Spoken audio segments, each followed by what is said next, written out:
హోలీ పండుగ సందర్భంగా హిందూ బంధువులందరికీ హృదయపూర్వక శుభాకాంక్షలు తెలియజేస్తూ ఒక మంచి పండుగ వాతావరణంలో, ఒక సంతోషకరమైన వాతావరణంలో, ఒక ఆహ్లాదకరమైన వాతావరణంలో దేశవ్యాప్తంగా హిందువులందరూ కూడా హోలీ పండుగ జరుపుకుంటా ఉన్నారు.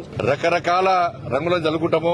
అదే రీతిగా హిందూ సమాజం అంతా కలిసి ఉండాలని చెప్పి, హిందూ సమాజానికి ఎక్కడ ఇబ్బంది వచ్చినా, ఎక్కడ ఆపద వచ్చినా, హిందూ ధర్మానికి అవమానం జరిగినా హిందూ సమాజం అంతా సంఘటితం కావాలని చెప్పి ఈరోజు అన్ని రంగులు జరుపుకుంటున్నామో అన్ని కులాల ప్రజలు కూడా ఇవాళ ఏకతాటిపైకి వచ్చి తమ ఐక్యతను ప్రతిసారి ప్రదర్శించాలని చెప్పి ఈ సందర్భంగా విజ్ఞప్తి చేస్తూ, ఏ కష్టాలు లేకుండా, ఏ ఇబ్బందులు లేకుండా ఒక ప్రశాంతమైన వాతావరణంలో ఈ హోలీ పండుగ నిర్వహించుకోవాలని చెప్పి, హోలీ పండుగ తర్వాత ప్రతిసారి చూస్తున్నాం స్నానాల కోసం చెరువులకు గాని ఇతర నదులలో చేసేటప్పుడు దయచేసి యువత అంతా కూడా చాలా జాగ్రత్తగా వ్యవహరించాలని చెప్పి ఈ సందర్భంగా విజ్ఞప్తి చేస్తున్నాను. గాలి, నీరు, నిప్పుతోని మజా గీయద్దు మనం, అవి పవిత్రమైనవి. కాబట్టి ప్రతిసారి హోలీ పండుగ తర్వాత ప్రమాదాలు జరుగుతా ఉన్నాయి. ప్రతిసారి ఏదో ఒక ప్రాంతంలో స్నానానికి పోయో ఏదో రకంగా ఇలా ప్రమాదాలకు గురవుతారు. కాబట్టి ఇది మంచి పండుగ, సంతోషకరమైన వాతావరణం జరుపుకునే పండుగ, అందరు కలిసిమెలిసి జరుపుకునే పండుగ. కాబట్టి జాగ్రత్తగా ఉండాలని చెప్పి ఈ సందర్భంగా అందరికీ విజ్ఞప్తి చేస్తూ, ప్రస్తుతము ఈ తెలంగాణ రాష్ట్రంలో ప్రజలందరూ కూడా కష్టాల్లో ఉన్నారు, ఇబ్బందుల్లో ఉన్నారు,